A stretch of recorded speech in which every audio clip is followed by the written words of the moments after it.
सर्वांना नमस्कार. स्वागत आहे आपलं तुझी माझी जोडी या यूट्यूब चॅनलवर. व्हिडिओला लाईक करा, चॅनलला सबस्क्राईब करा आणि बेल आयकॉनवर प्रेस करा, जेणेकरून सगळ्या नोटिफिकेशन्स तुमच्यापर्यंत वेळेत पोहोचतील. गोंधन भाग 72.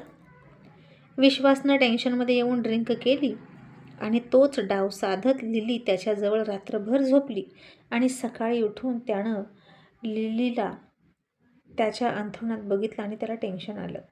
आणि लिली म्हणाली, तू माझा गैरफायदा घेतलास, आता मी पोलिसांना बोलवणार. आणि विश्वास तिची माफी मागत होता. पण अचानक लिली हसायला लागली आणि विश्वास चकितच झाला तिचं हे बदललेलं रूप बघून. आणि विश्वास तिला हसताना बघून म्हणाला, लिली प्लीज तू हसू नकोस. हे बघ, जे झालं ते आपल्यामध्ये खूप चुकीचं झालं, मला काहीच आठवत नाही. आणि लिली त्याच्याजवळ आली आणि त्याला रिलॅक्स करत म्हणाली, शांत हो. आपल्या दोघांचं झालं त्याचा मला अजिबात पश्चाताप नाही किंवा मला भीतीही वाटत नाही. मग तू कशाला टेन्शन घेतोस? मी कुणाला काहीच सांगणार नाही. पण हां, एक गोष्ट मात्र नक्की, विश्वास, जर मी प्रेग्नेंट राहिले तर मग काही सांगू शकत नाही. तसा विश्वास आणखीनच घाबरला आणि म्हणाला, म्हणजे खरंच आपल्यात रात्री जे घडू नये ते घडून गेलं आहे का? आणि लिली म्हणाली, जे घडू नये ते नाही विश्वास, तर एका स्त्री आणि पुरुषामध्ये जे घडायला हवं ते घडून गेलं आहे आपल्यात.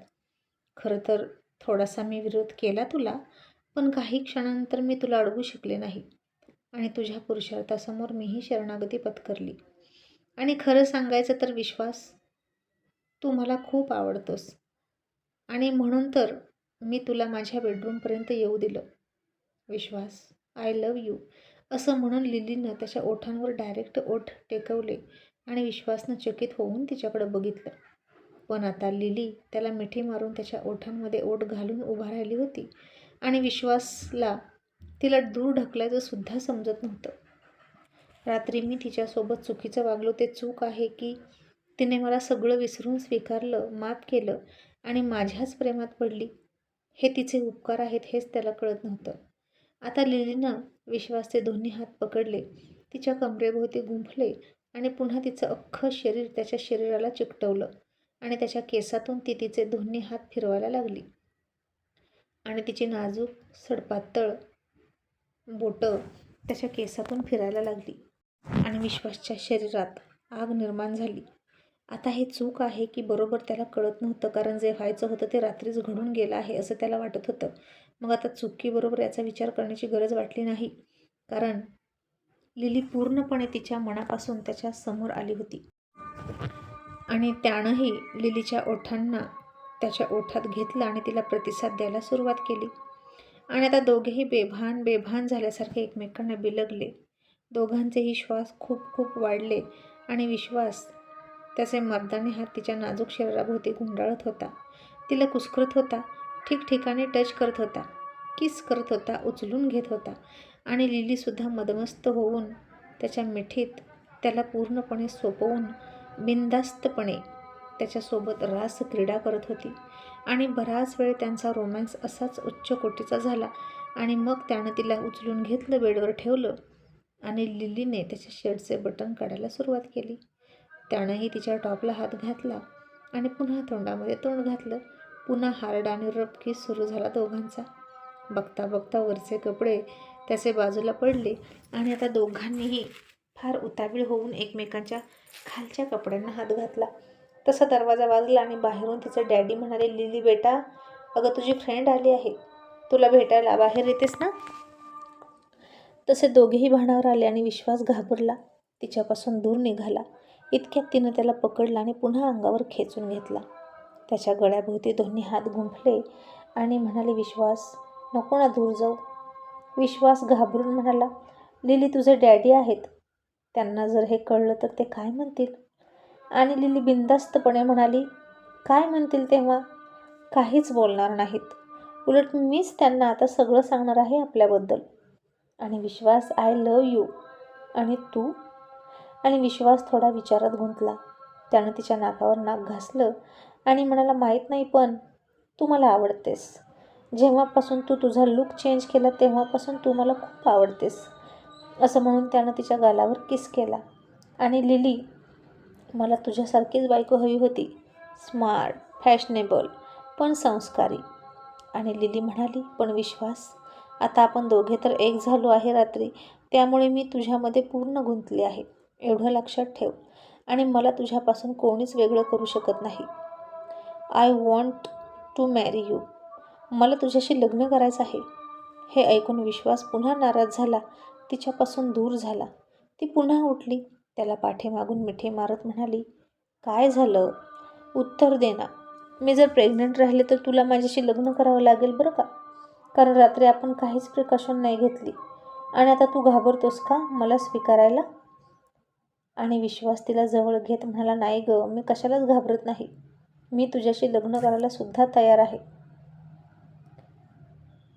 पण तुझ्या डॅडीने चुकीचा अर्थ काढू नये की मी तुझ्या संपत्तीकडे बघितलं आणि तुला माझ्या प्रेमाच्या जाळ्यात ओढलं. आणि असं झालं तर मला ते आरोप सहन नाही होणार. मी खूप स्वाभिमानी मुलगा आहे लिली. आणि तुझ्याशी लग्न केल्यानंतर मला तुझ्या संपत्तीतला 1 रुपयासुद्धा नको आहे. उलट मी तुला माझ्या मेहनतीवर, कष्टावर, ऐश आरामात ठेवणार. पण तोपर्यंत लग्न करून मी तुला कुठे ठेवू? इथे माझ्याच राहण्याचं ठिकाण नाही. वैशालीचं लग्न आहे, गावी घर बांधायचं आहे आणि त्याआधीच माझं लग्न झालं, आपल्याला बाळ झालं तर जबाबदाऱ्या वाढतील आणि मग मी बाकी सगळी कामं कशी करू? आणि महत्त्वाचा मुद्दा म्हणजे माझ्याकडे ना घर आहे ना नोकरी. मग लग्न करून काय करू तूच सांग. त्याचं हे बोलणं ऐकून लिली हसली आणि म्हणाली, विश्वास, खरंच तुझ्यासारखा स्वाभिमानी मुलगा मी आजपर्यंत पाहिला नाही. पण तू तुझ्या जबाबदारी आधी पूर्ण कर, मग आपण निवांत लग्न करू. मग तर ठीक आहे ना. पण तोपर्यंत मला भेटायला यायचं. असं म्हणून तिनं त्याला मिठी मारली आणि विश्वासनं सुद्धा तिचा समजूतदारपणा पाहिला. तिला मिठीत घेतली. आता विश्वास पूर्णपणे लिलीचा झाला आणि तिला म्हणाला, एक पेग देशील का? खूप नर्वस आहे मी. आणि ती हसून म्हणाली, आता नाही, संध्याकाळी मिळेल. आता तू बाहेर चल आणि घाबरू नकोस. मी डॅडींना सगळं सांगितलं ऑलरेडी आपल्या दोघांबद्दल. त्यांनाही तू आवडतोस आणि जावई म्हणून सुद्धा आवडशील. असं म्हणून दोघेही बाहेर गेले. त्या दोघांनाही एकत्र एकाच रूममधून बाहेर येताना बघितलं आणि लिलीची मैत्रीण गालात हसली आणि तिनं तिला अंगठा उचलून वेल असं म्हटलं आणि तिने मैत्रिणीला शांत बसण्याचा डोळ्यांनी इशारा केला. मग गप्पा टप्पा झाल्या आणि जाताना मैत्रिणी म्हणाली, लिली, तू तुझी शिकार खूपच लवकर केलीस गं, मानलं पाहिजे तुला. आणि लिली म्हणाली, अजून कुठे, अजून तो पूर्ण ताब्यात आला नाही माझ्या. खरी मजा तर नंतर येणार आहे, जेव्हा मी त्याला माझ्या पायातला डॉगी बनवेल. आणि आता विश्वास लिलीकडेच राहायला लागला, कारण त्याला तर आता ना नोकरी होती ना राहायला खोली होती.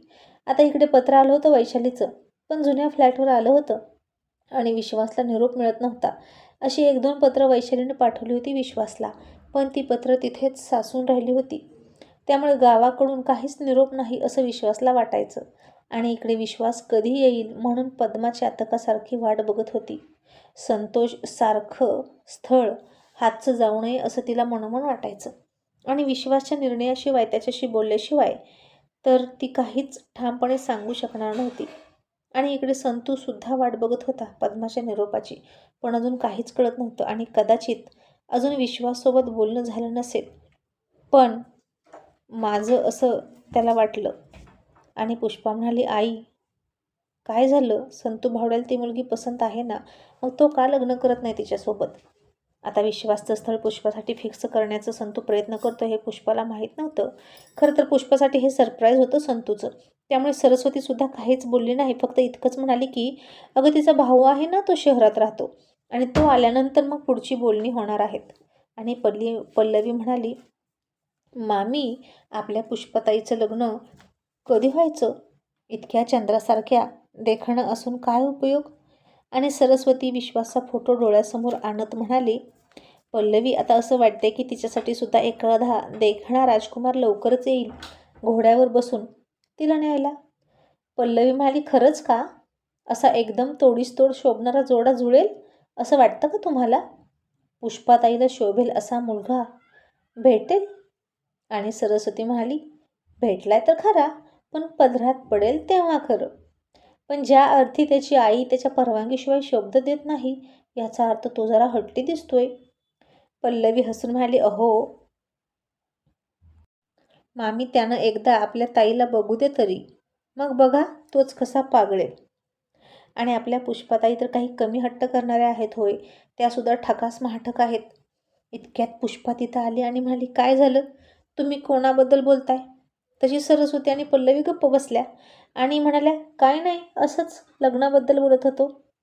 आणि पुष्पा म्हणाली, बघ आई, तुझ्या आणि तुझ्यापेक्षा जास्त त्या म्हातारीची अडाणी समजूत होती की माझ्या कपाळाला गोंधन असेल तर माझं लग्न होईल, नाहीतर होणारच नाही. मग आता काढलंय ना गोंधन, तर का लग्न होत नाही? आता तरी पटलं ना, हे सगळं खोटं असतं. जणू काही गोंधन काढल्यावर घरी चालूनच नवरदेव येणार आहे मला घ्यायला. आणि सरस्वती म्हणाली, पुष्पा, अगं ती पण एक पद्धत असते म्हणण्याची, असं थोडीच असतं. पण सगळे काढतात म्हणून काढायचं असतं गोंधन. जगाच्या चालीरीतीसोबत चालावं लागतं बाई. आणि पुष्पा चिडून म्हणाली, मला नाही आवडत असले चालीरीती. आणि ज्याच्यामुळे मला हे गोंधन काढावं लागलं ना, तो अजून माझ्यासमोर आला नाही आणि मला दिसला नाही. एकदा तो दिसू दे, मग बघ त्याला कशी अद्दल घडवते. असं म्हणून पुष्पानं दात ओठ खाल्ले. आणि त्याच्यामुळे मला 2 भुवयाच्यामध्ये टिकली लावता येत नाही म्हणून असं म्हणाली. आणि सगळा दोष विश्वासवर ढकलून दिला. आणि सरस्वतीनं इतकी वर्ष झाली तरी पुष्पानं त्या हात पकडणाराचा राग डोक्यात धरलाय म्हणून डोक्यावर हात मारला. मग आता लवकरच होणार आहे पुष्पा आणि विश्वासची लग्नाच्या निमित्तानं पहिली भेट. आणि ती कशी असेल आणि ती बघायला तुम्ही उत्सुक आहात का? हे कमेंट्स करून नक्की सांगा.